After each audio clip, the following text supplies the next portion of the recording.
Okay, how do we decide what AIs should sound like and who gets to make that decision? That's what we are going to be discussing today. Hello, everyone, and welcome to another Tech Social. My name is Gabi. I'm a business analyst here at Cogent. We have Ajay here with us, who is our director on cybersecurity. And we have Emily Barnes here as the speaker. Emily will have a chance to introduce herself in a bit. And the topic, as I was mentioning, is whose voice is it anyway? Bias, gender, and the human imprint on AI. Thanks again for being here. If you have any question, if you want to ask anything to us or Emily, you can leave your comment on the chat section, or you can also raise your hand. We can take your questions over there. Thanks again. And Emily, over to you. You can share a little bit about your background first. Absolutely. So my name is Emily Barnes, and excuse my voice. I have a slight cold today, or we'll call it allergies or seasonal change, whatever it may be. It can't decide if it's going to be 60 degrees or 10 degrees. So it's just happening to me. So we get to have that today. So let's talk about my background. So I have been in higher education for years, many years, about 15 to 20 years. I never know exactly how many. And that has changed, of course, throughout that time because of all the technological advances and needs of the institution. And I have spent most of my time at the intersection between technology and higher education and how to make a more robust online experience for students and modernizing higher education as much as we can. And that has now extended into artificial intelligence and embedding new technologies so that students have that fully engaged wraparound support that they so desperately need, so they can be successful. And I work a lot with institutions on how best to implement AI strategy, policy, but also what to look out for. Um, and also in the online education space, I have a true passion for education because from my perspective, that was, and it's not the same for everybody, but that was my way to a life I wasn't born into. So to me, it's very meaningful. It's something I cherish. So part of the reason why I remained in higher education is because I couldn't find um, truly another industry that I was as passionate about on a day-to-day basis. And I have one little wonderful piece of advice that my mother gave me long ago when I couldn't decide what I was going to be one day. And she said, try to find something you can do every day without getting bored. And a fast-moving industry with tons of change and tons of needs, especially in the technology space, it turned out to be perfect for me. There was definitely a pathway to get there, lots of ups and zigzags and turnarounds and things like that, but that's where I am.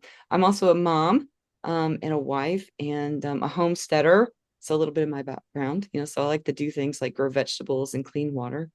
And I find that that's very common for those who live in technology, is that their me time or their off time is almost completely opposite of what they do for a living. All right.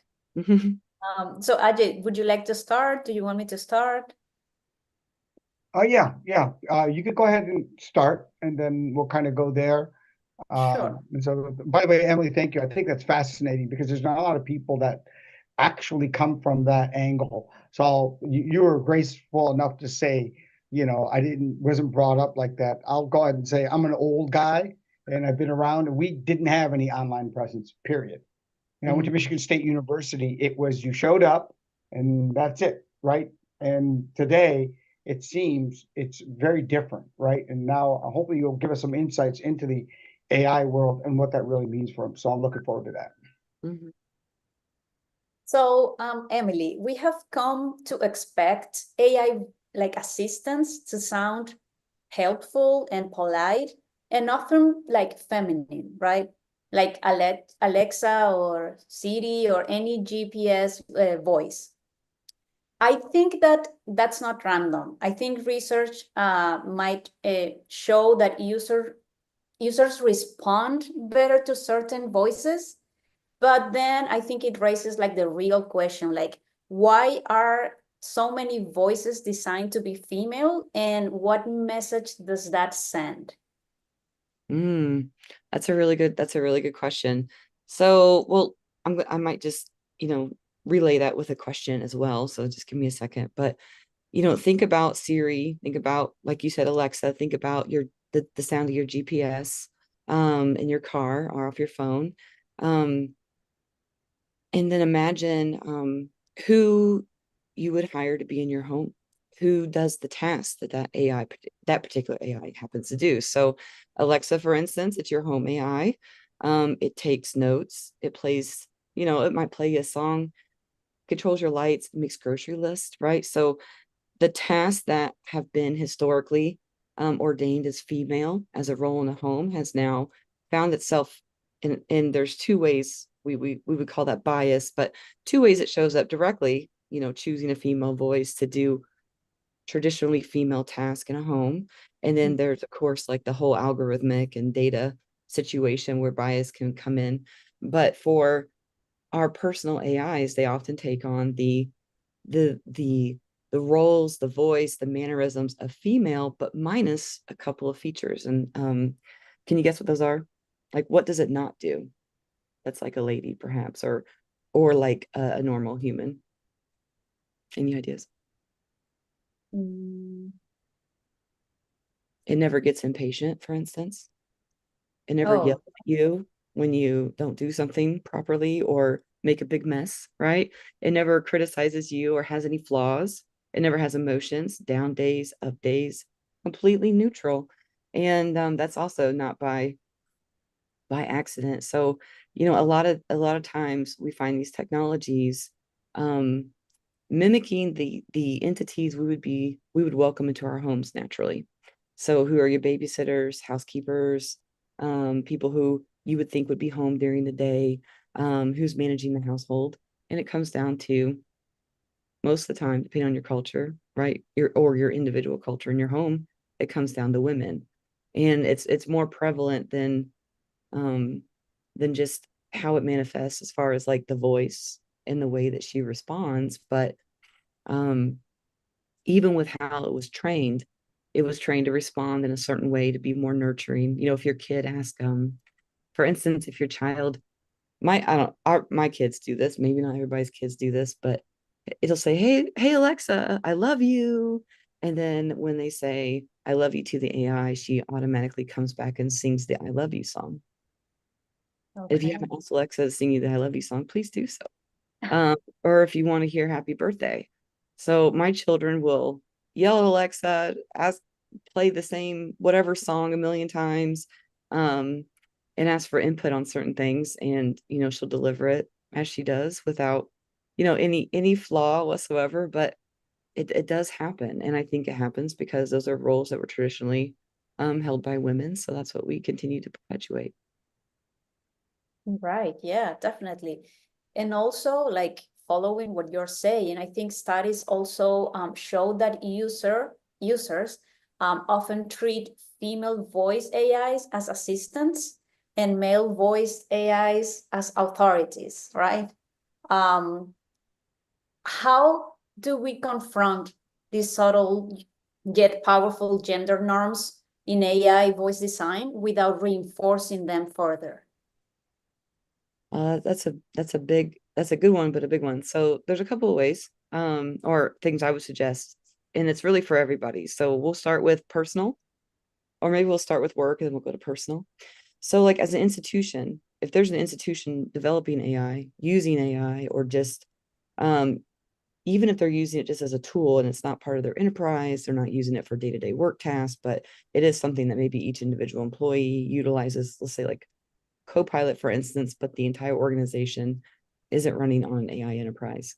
Um, when those systems are trained, they're using institutional data as far as, especially with Copilot. What do we want Copilot to respond to? Do we want that information to be pulled from multiple sources off the web or other institutions, or do we want that information to be more secure in-house, trained the way that we need it to behave? And that's usually how it's implemented. So that data is going to come directly from the institution. Historical data, you need massive amounts of data. So that's being pulled from years of past institutional information.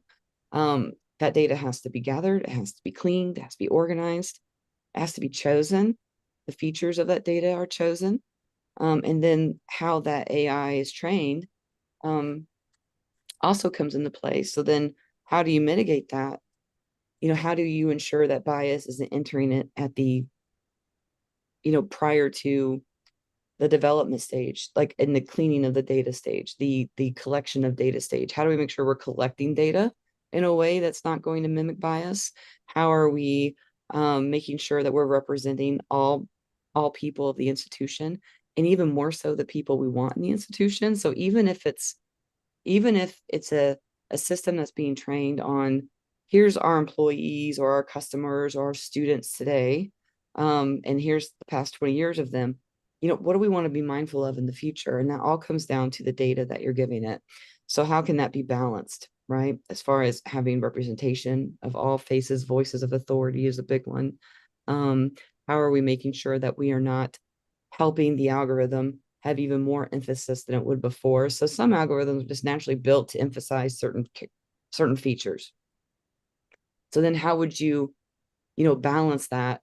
And I'm asking a lot of questions, but it's more or less prompting my prompting my own response. It's like, how do you balance that, making sure you have a fair, orderly, careful data set? And I would say having representation at the table, having all voices present, who's on the team, who's on the committee. Is there an AI task force? Is there someone who is ensuring that these checks and balances are met? Are we doing audits to ensure that those data sets are maintaining, as unbiased as possible, so it's not being fed back into it? Because right now systems learn from what they're already doing, and they repeat. Not all systems currently will learn from their outputs, so they are still perpetuating the exact same cycle that it was trained on originally. And I think that having careful teams, making sure that we are auditing, making sure that people's voices are present, so that we're considering factors that maybe one person or two people are not going to consider, is extremely important. And think about it this way, if you think about most IT teams, only 26% of all IT professionals are female. So that means that most likely the people who are selecting your data, managing your data, organizing your data, cleaning your data are male. And even more so, we think about, let's put it in a little bit even more of a deeper context of a certain institution. Do you have a team of people who are working on that that's also deeply embedded into the industry that you are operating? So are they also higher education experts in a college? Are they also, are they thinking about things within context as well? And all those things can be a factor in making sure that you are training the model accurately or as best as you can. They'll never be bias free, but there's definitely ways to reduce it.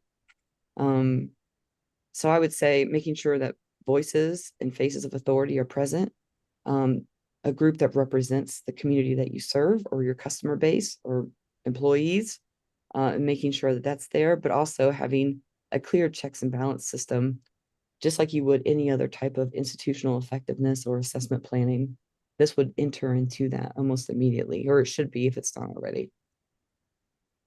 Right. And do you think, like right now, we are doing enough to include like cultural and linguistic diversity on AI voices? Or like, are we stuck in by default setting?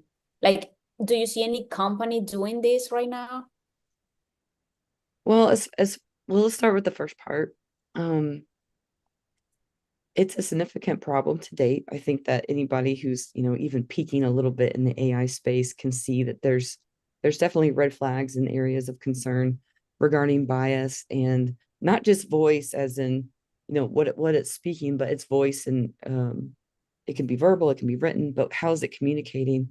And most of the AI system, especially the biggest ones, are very westernized. They're very they have deeply embedded colonization within them, and it's because of the training data. It's not a phenomenon. It's not something that's so rare, and this is a regular, everyday, every moment, every output, every prompt occurrence. where this occurs. For instance, if you were to ask, it could be ChatGPT or Gemini, or it doesn't even, the brand name is irrelevant. Ask it, what's professional female attire or male attire, for instance. And it's going to give you very traditional, very Western views on what that is. For instance, if you were to say, what's professional female attire for a woman? Don't even say where. It's automatically going to give you Western attire. It's not going to mention a Siri. It's not going to talk about head dressings or other types of garments aside from a pencil skirt, maybe a dress that's not low cut. The traditional message that we hear, from how do you dress at work? It's very Western. Same thing for men. It's very much suit tie, maybe not a tie. You might be able to get by with khakis on a casual day. And those instances are still occurring on a daily basis. It can come down to, you can ask it now, find out now, whoever's listening, even down to how you wear your hair, whether or not braids are accepted, long hair, short hair, tied back, dyed, you name it, is going to have a Western vibe. And it's because the majority of the training data came from Westernized countries. And it's receiving Western input all day, every day, all day, every day. And that's mimicking I have a itself question with for you language. Go ahead. along that. So, being, our company specifically is very multinational. We have people all over the place, right? So you say, you get this bias on Western input. What do you think has to change? What do you think we have to do to keep it neutral and more? Because here's the thing, the cultural thing is different, right? I'm from India, but I've been raised here in the US. I've been here since I was 3 years old. And I noticed when we interact with our other parts in the different country, language is different. The way they speak and they talk is different. The way they respond is completely different, right? So, what do you think the future is like where we can make this, I'll call it the United Nations effect, right? So people can really feel better when they're doing these AI discussions and when AI like a Siri or Alexa is giving them back. Because I think that's important, right? Some things I say, I notice, and I'm talking with people of a different nationality, it comes off wrong, actually. I don't know if that's been discussed, but I'd like to get your opinion on that. So, and I would look at it like, so for instance, if we were traveling, we're on a work trip and we're traveling and we're in a different country, when you do a web search, you're automatically going to go to the language and the web resources that are in that local area. So there's a little bit of geo associated. These larger AI models, these very well-known AI models, don't do that. It's not going to automatically pick up that, okay, Gabby is in this region of the planet, so it's going to automatically kind of shift gears to represent the identity of the people in the realm, right? So it's still going to mimic that same westernized, colonized mentality because of how it was trained. It's not a individual isolated entity. The system is going to mimic the humans that trained it and the data that it's receiving. So you have more developed nations who's consistently putting in more input, giving it more training data on a regular basis, and that is continuing to cycle through. So much so that, like, how do we change it? I think going back in time, AI, in particular machine learning, because we say AI is kind of like it's a catch-all term for technology, but really it's more or less a concept that machines can operate independently, or behave like humans. And machine learning was one of the very early type of technologies within the AI space. So some of the data that was used to train and test from machine learning from the 50s to 60s is those algorithms that were once trained are still being perpetuated in the same systems we have now. Because it's not as though one system left and another system took its place, but the technology almost grew like generations of AI. We'll call it that, generations of, where, let's say machine learning is the elder of the family, and agentic AI is now the brand new newborn that's coming into play. And each one of those generations is carrying over some inheritance from the past. And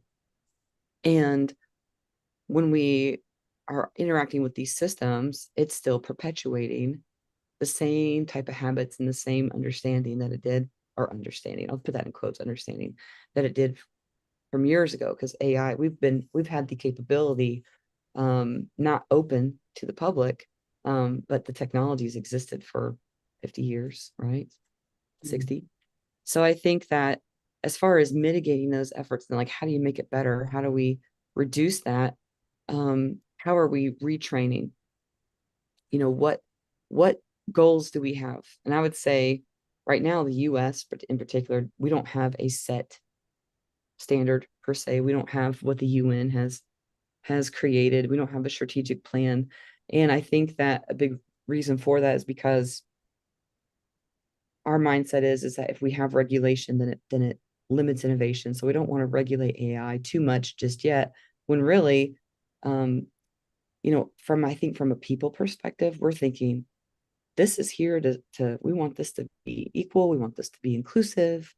This should help the people that we serve. This shouldn't further create divides between socioeconomical classes. This should not create more division. This should be more global. But I think that's our goal. I don't know necessarily if that's the goal, if that makes any sense. I think that's what we want it to be. It's like the dreamers, right? This is what we want. But I don't know if that's a corporate belief system that has been adopted by the companies that are generating these systems, because it's speed to market, I think, more than it is how well it's raising up humanity. I think that's where the divide is. And it's not that, because I was recently writing on this topic, and I'm thinking, here I am, like, advocating for unbiased AI. Let's have an unbiased AI future. Let's have more equity, less colonization. But now, especially now, and we're not going to get into all those details, but maybe the more imperial colonized approach is what's desired by those who are able to make those choices for these larger systems. It could be the goal. We don't necessarily know for sure. I don't think anyone's going to come out to say that. But if we know it's possible, we know it can be mitigated, we know it can be retrained, we know it can be recreated, we know it can be honed, and we know it can be different. So why not, right? So is there a value proposition for that from a company's perspective when it's all about profit? Is there a motivation to go back and invest all this new money and resources into creating a system that does uplift the people? And I don't know if that's the case. The jury's out on that one. From my perspective, you might have a different view. What about you? Like, what are your thoughts? And Yeah, it's interesting. You remind me of kind of an analogy where you have blockchain, right? And you just keep building on top, and you top and you top, and you can't really change anything, right? So the analogy is, if you've got all these systems and these AIs were done decades ago, for an example, I don't know. Obviously AI ML is relatively new to the general public, right? So, although it's the NLPs out there, those kinds of things, I don't know enough about that subject matter to even tell you where, I see things going, or what we can do to improve it. Because, like you said, it's already there. So the people that are already designing input, are they going to be able to reflect and change? Is it going to be self-correcting? Is it going to self-heal? Who knows? You know what I mean? No one knows these things. So I'm just curious to see if people have thought this through, and who's making those decisions, who makes the decisions on those, well, and that what's that? no, I was just going to say, well, I mean, it's coming down to the company and its developers and its vision for the system. Yeah, I mean, it operates which is exactly as, limited, right? yeah. Which is a limited amount of people, right? And so let's just say they have 100 developers, so you're basically basing everything on those specific people, not the general population, right? And so Yeah. um And I would it's say limited. So historically, historically you're correct. But now, I mean, there's a reason why these systems are open to the public. I mean, before, if you wanted to interact with these systems, you would have had to have had a special skill, special software. Yeah, You would have had to sure. have known a lot. It would have been very much a unique, like, oh, you got like special skills. You know, it would have been like those people, Right. right? But now that it's more of open access, I mean, there's a right now the default setting for these systems, whatever it is, like you guys all know the brands. I don't know if we're just dropping brands here on this call, but I'm just saying you all know who they are. So Yeah. the default is to utilize your data for training. Just like if you want to sign up for a new app on your iPhone or your Droid, whatever it is, Android, if you want to sign up for a website, there's a privacy policy and there's terms of use that nobody reads and they click OK. And then you automatically give up all your data and how it's used. For instance, Meta, right? We're dropping a couple brand names. I'm not trying to slam Meta. This is not biased on Meta or what. Sure. It's more fact-based. You know, as soon as you sign up and for Meta and you accept terms of use and you accept the privacy agreement, you are giving away every single bit of data that you post. Your image, your videos, photographs, your location, everything that you type, how much you use it, you are giving them completely 100% ownership over your data. And that's going somewhere. Okay, it's getting sold, it's being mined, it's being utilized for future development, and it's training other systems. Well, why wouldn't they? I mean, if it's free, you're probably the product, right? That's the slogan. Right. If it's too good to be true, it probably is. Same thing with Instagram, X, OpenAI, you name it, like all the big brand names, social media, artificial intelligence, you know, the LLMs or the NLPs, whatever it is. Um, they're consuming data at a rapid rate, and anybody who's accepting to use them are giving away that level Right. of information. How much you use it, when you use it, what you're asking, and it's still learning from that over time. And I think that because of that, going back to the original question of who gets to decide, it's also people, because we are honing and training the system as it constantly. So why is artificial intelligence now, you know, as a catch-all term, why is it progressing so quickly? Well, it's opened up to billions of people now, you know, so that the Sure. training data has, you know, I don't even know what number that is as far as how Yeah. much. But there's a reason why things are growing and progressing so quickly, and it's because we're constantly training it. I'm training it, you're training, we're all training it right now. We're training it.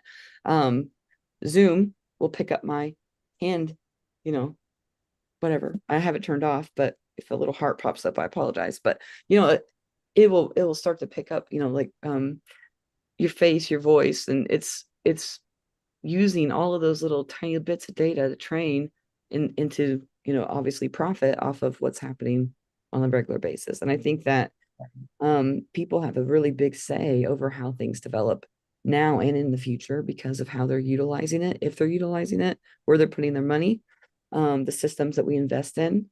So for instance, like for higher education, when I meet with um, a university, one of the first things I ask is, you know, how are we ensuring that, you know, how are we making sure that the system is going to do what we want it to do? And are we moving too quickly to ensure that we've put in, you know, we've met the ethical guidelines, the things that the institution wants to create for its students? Are we mimicking the culture of the institution? Because everybody wants to have their territory, their space, and I think that's part of the game. But overall, how we are interacting with those systems and training them to continue to operate, a lot of that falls to us.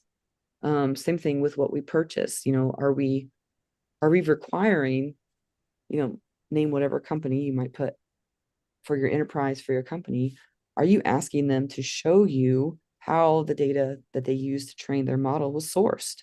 Where did it come from? How was it used? What algorithms are you using?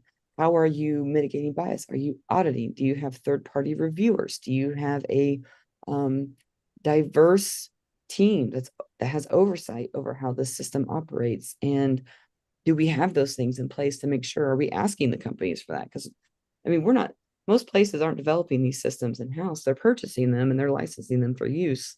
So then are we doing our due diligence and ensuring that this system doesn't go any farther than us because we chose to? And a big part of that is knowledge, helping people become aware of what they're saying yes to, but also caring enough to actually do it. I see so many people just quick to the draw because they want to be in this race along with others, so they're not feeling like they're, left out of the innovation or left out of this new service. But they may not be thinking about the diligence that's required to make sure that they're not bringing in something that's going to perpetuate things that they might fight against. Right. Yeah. No, I agree with you. And it's kind of interesting because as we, feed this, I'll call it the machine, more information, it can also respond people's bias in terms of that feedback. You know what I mean? So, again, it's kind of scary because you said something about privacy policy. That's a big issue, you know. Mm-hmm. And I don't think people think about that when they start posting things and saying things and trying to get the AI, a generative AI system to work. A lot of people don't realize, like you just said, you just click the things and, okay, now if you're Meta or Google, Mm-hmm. you are assuming that. And so that gets into a different realm where you're also going to have a lot of people doing fraud and all those kinds of things, right? That, may be responding back, So for an example, I know in other countries, I'm not going to rip on China, but they actually use this against people when they go to build these systems, actually. Mm-hmm. And they're actually polling for certain things. And I don't know if people really realize that that information is going out there and it will be used against them at some point. So that's another scary thought, you know what I mean, with these systems that keep biased gender and viewpoints and whatever political viewpoint that you look at. So I always think you just got to be more careful when you start using some of these systems, because I'll tell you what, you can go down to a rabbit hole, which probably, a lot of people haven't thought yet, because it does help. I'll be honest with you. So my story was I didn't want to use AI, and my kid said, "Dad, you're wasting your time. Let me show you something." And I was like, wow, it's like, I don't want to criticize this, but it's like crack cocaine. Once you got a taste for it and you're sitting there and you're using this thing, you just can't let go of it, right? So I find myself now using it more than I've ever used it. So that becomes, right? And I think, Emily, you know what I'm talking about, right? Then how do you change that behavior and be conscious enough to know that you're putting things out there and it will be reviewed and it could be construed in a different way. You know what I mean? That's kind of an interesting, thing. So, No, absolutely. But even how so I'll just give some instances like yeah, what has Emily seen? I've seen people upload entire institutional documents with tons of student data on it, birth yeah, dates, addresses, phone numbers, not on purpose. They just didn't, this is earlier. Send that right up there, like just giving it away. Because they want to analyze the data in this sheet. Tell me the trends in this sheet, and I'm going, no, no, no, no, no, no, right, no, you can't do that. And even the metadata on those sheets, it's not like it's gone forever. So right, there's that. There's the things that we're giving away about our family, like write a story about my kid's life, and here's everything we put up in there. These things happen regularly. Or maybe there are people who have used it for grading and they've put student work up there, and we're thinking, well, what's the harm in that? Well, the harm is that the student, one, they have protections under FERPA, right? Or any medical data is going to fall underneath HIPAA. And these systems, while I'm sure it's just loving the extra information, it was never intended for us to willingly give this very detailed, very private information, one, to some of the biggest data holding companies on the planet, right? If not the biggest. And how can that be used? Like, here's a good one for right now, 23andMe, right? So there's been yeah, conversations about it being sold. So where are all those DNA records going? And how can that be used against or for the population? For instance, like, Isn't that the one that went bankrupt too? so, but where's that? So if someone purchases that, where's it going to go? Right, right. Right. So what are they going to do Yeah, with it that all? worries me. They were Yeah. saying they were actually sent out an email to tell everybody to delete all their data because the company did. It's 15 million subscribers, I believe, that are on there, Mhm. and they don't know where it's going to go. That's kind of scary, actually, if you think about it. And it can't really be deleted. That's the other thing. So like, even if Yeah, everybody was like, I'm done with social media today, I just found out that I found out why it's free today. Um, it has everything. Um, you can't get it back. You can download it and ask for your data and have a copy of it, but it's just a copy. It doesn't go anywhere. There's Mm, and I think there's conversations that we had about, you know, practices that were in place long before, but even to this day, it's a privacy agreement. It's super long. It's very legal. What I would like to see is a onboarding. I know that sounds really lame, but something where, are you like, like on the packs of cigarettes, before you just bought them, you could just buy them. Now it's like, this is yeah, poison. And then it got even bigger. And then like the whole panel now has like a skull and crossbones. This is deadly. It's deadly, everyone. It, I feel as though it's almost to the point of the way that data is being used, to train, to mimic, it's going to sound real. I don't want to sound like some kind of crazy conspiracy. It's not a conspiracy theorist. It's, it really is just tangible. There's plenty of evidence and tangible facts. How is this data being used? It's being sold. You're being targeted. You're marketed. Whatever. You can go buy data sets on the internet. Well, it is what it is. We all know it's there. But having more of a transparent willingness, like, this app is going to use your data for this, and then, do you understand that? Do you understand that your child's face could be used for pornographic images just because you right, posted it? And you don't even own it anymore. Do you realize that? And I know that's intense sounding, but I don't think people do. And if they yeah, do, even when I get on my little soapbox, I'm like, God, why are you posting all that on social media? Why are you doing it? Because I'm like begging them, please stop. Um, they don't, they may even know, but they're not seeing how much it can really impact even your kid trying to get a yeah, job one day. How many people sure, get a job and you can see people from the company poking at your social media? Imagine your child, oh, look, haha, they're walking around naked, and you have like a little smiley face on their butt or something, you think that's good enough. That kid's going to have to deal with that when they're 50. yeah. I That's a mean, good point. wow. I mean, it's like the whole like, Put a warning you label, know, like a big flash warning label, when you go sign up for yes, these things. have a, and this is where, that I do believe that well, there is a psychological component of not wanting to know. We don't lift Yeah, Right. the lid and dig in because we don't want to deal with it. We don't want to change our yeah, behavior, because there really is a component of, if I know this is going to cause direct harm, then who's going to entertain my kid in the morning?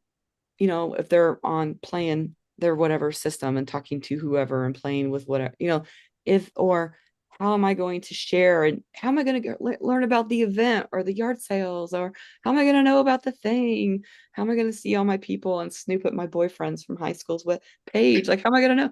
Like, they're so invested in being there that they don't yeah, want to take the reality that where they are is putting the mass public into their most intimate places of their life. And then yeah. I call it giving it away for showboating. free. And no one's getting a check. I Yeah, haven't got a check for my data. I wouldn't mind having one, but this is reality. And I think the same thing for these systems that are defaulted to take, it's a default setting. We're going to use your data. Thanks so much. And they say it like this: will you help us train, help us make us better for everyone? right. Like you're volunteering to do some good deed. And I think it is time, because you're like, how do we get people to stop? Because we really do have the power to change it. And I think that for those of us who are hyper aware, we can change the settings, we can greatly alter how we interact with it. We can make sure we're not putting personally identified. We can work on a VPN. My VPN rotates IPs constantly. It's the privacy element. How are we making sure that we're maintaining safety and privacy for our own selves, but also our businesses, our companies, our customers, our students, our communities? How are we helping our church, our schools? What are we doing to contribute? And I do think that people have gotten, I'm going to say it exactly how I mean. I think people have gotten really lazy about community involvement and giving back to their communities. I think people are sitting on a ton of knowledge and skills, and they're just keeping them all their greedy selves. And I think people should say, hey, this is something that I can serve, I can be part of the community, I can volunteer for this, I can be a contributing citizen to my community and bring good and help educate and inform and keep my family and friends informed. But first, they have to deal with the fact that they're going to have to change their own behaviors. And that's the funnest part about it. I mean, because, beautiful humans, we are all beautiful humans. And I'm sitting there thinking, how do we help people realize that as things progress, it's already kind of gotten far enough where now it's a direct threat in many ways. Your bank account, your resources, your privacy, your location, the age of your children. I mean, think about those little quizzes that come up and, what you're putting in there. Everything's finding out where you were born, how old you are. It's all for campaign purposes, whatever, but we're just giving that away so freely. And then now we're training an artificial entity to also mimic us based on what we're giving it, which is very personal as well. So if a large majority of the population or the largest contributors are coming from a certain area and they have certain beliefs and they all share a common intellect and they share a common belief system, that it's going to start mimicking that population because that's what it does. It's designed to be like humans. And it can happen in different ways. So there's a couple of fun little things. So there is something I've been following for a couple of years now. It's called Lalepa. I don't know if I'm saying that right. Let me make sure. And it's because these larger systems, they may not have African dialects. Okay. So African languages, African dialects. So imagine, now having like a large language model that's specifically designed and trained on African dialects so that it can now, because there's tons of them, right? So you do see these smaller, less public, less brand identity, same technology, but because they're all the same. I'm telling you, the algorithms these have been around forever. You can Google, give me the algorithm for whatever, and it's going to be right there. Log into whatever developing system you have. If you want to go on Microsoft, get on Hugging Face, go to Jupiter, go to Colab, whatever it is, start building these suckers, load your data into it and start seeing how it works. Use ChatGPT. It can teach you how. These are not complicated. So you have these other private companies who are not interested in being these giant public, fast to market, very capitalist, very data harvesting, data mining mega systems.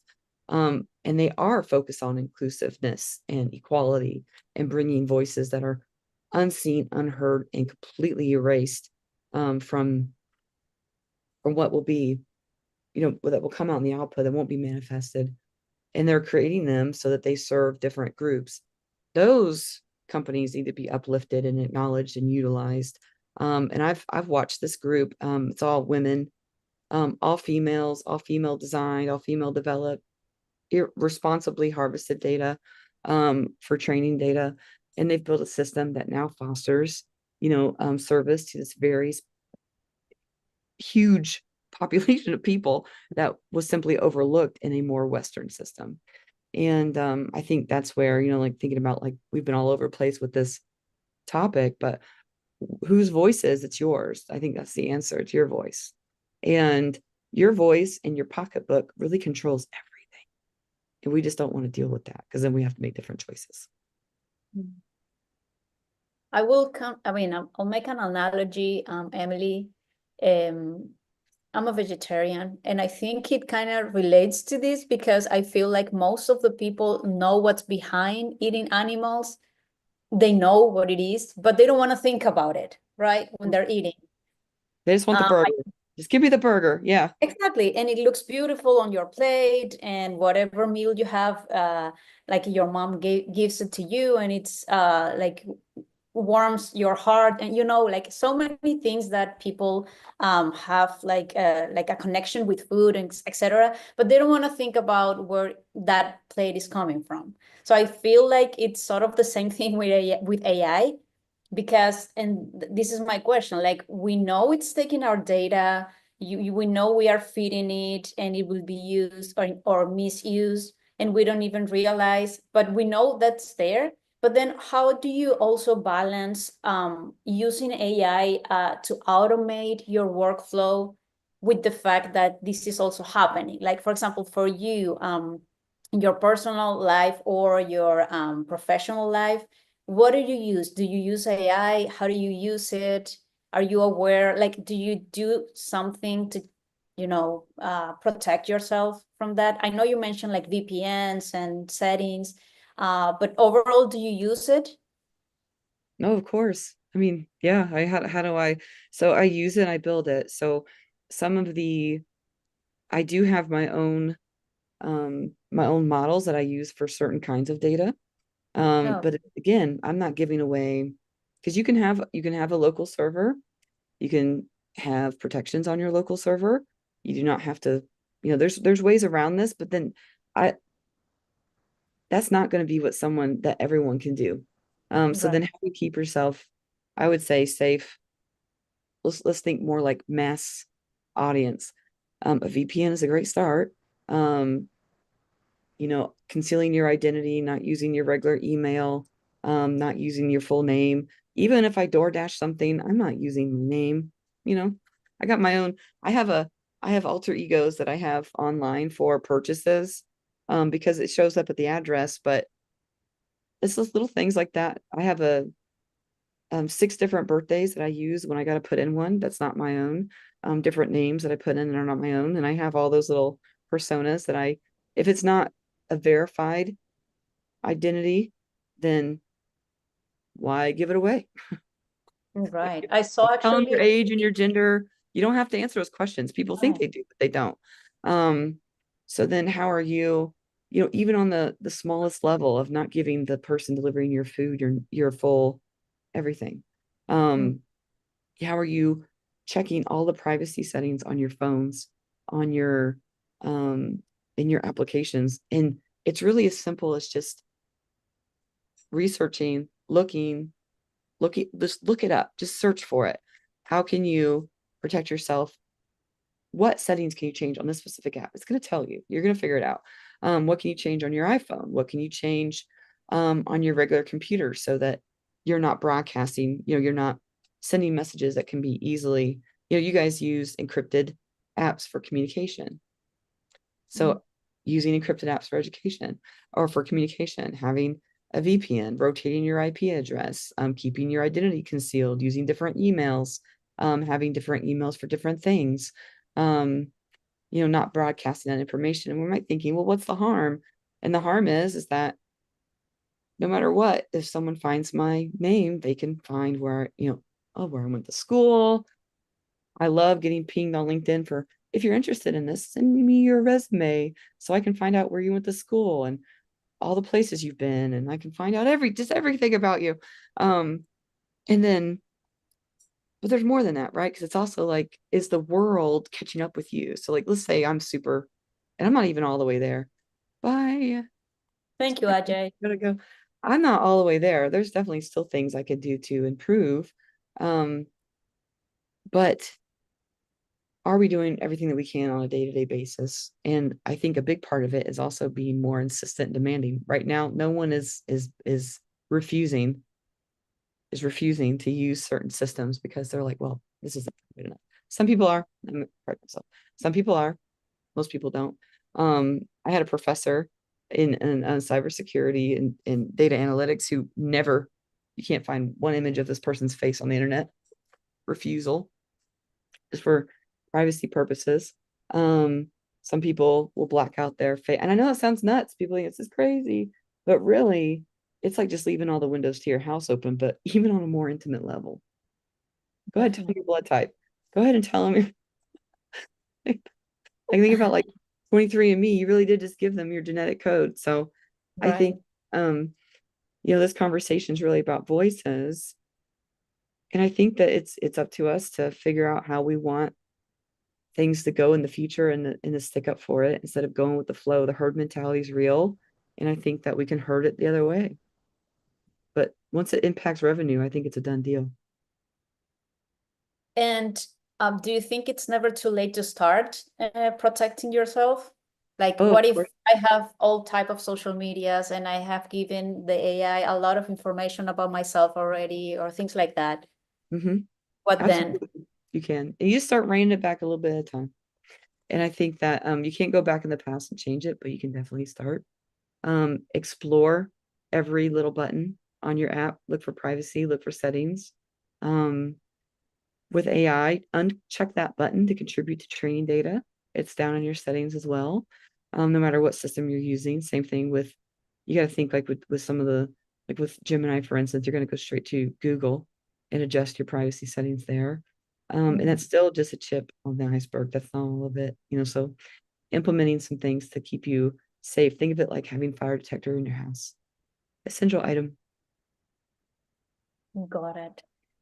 Well, Emily, it's been a pleasure listening to you. I do want to ask you, do you have any points that we didn't discuss and you think it's important for us to hear? I mean, I think I'll capstone it the same way I would any other conversation. Consumers have all the power in the world, and where you put your money and what you utilize and where you give your money will dictate how things go. It's just that simple. I everything's there to make money. So, and if it's free, it's because you're the product and you just gave them something worth a lot of money. I'm not trying to scare anybody at all. It's very nonchalant because it's so real. I know, Think about that before you do it. definitely. Yeah. All right. Thank you so much, Emily. It's been a pleasure. We'll definitely extend the invitation for you to join the team over there in Detroit. I'll Yeah. share your contact with Ajay if that's okay with you, so he can ping you. Mm-hmm. And then any closing comments apart from the one you just said? Yeah, no, I think just explore it, don't be afraid to lift the lid, don't be afraid to engage. I think that right now someone's afraid. I'm like, don't be afraid. This is not it's part of our journey in technology. It's part of the revolution, or this particular revolution in technology. And I think that people just need to become a little bit more conscious and to spend their time with their children talking about AI and how it works and their privacy, safety online, and be a person that's willing to talk about it. I just, we don't have to be one of the many. And I think that's okay. Perfect. Yeah, I think we got great insights, great tips from you. So thank you so much for that. And then we'll keep in touch. Definitely, Emily. I hope you feel better soon. Oh, thank you so much. Have a great day. I You appreciate you. too. Thank you, everyone. Thanks for joining us. Bye. Bye.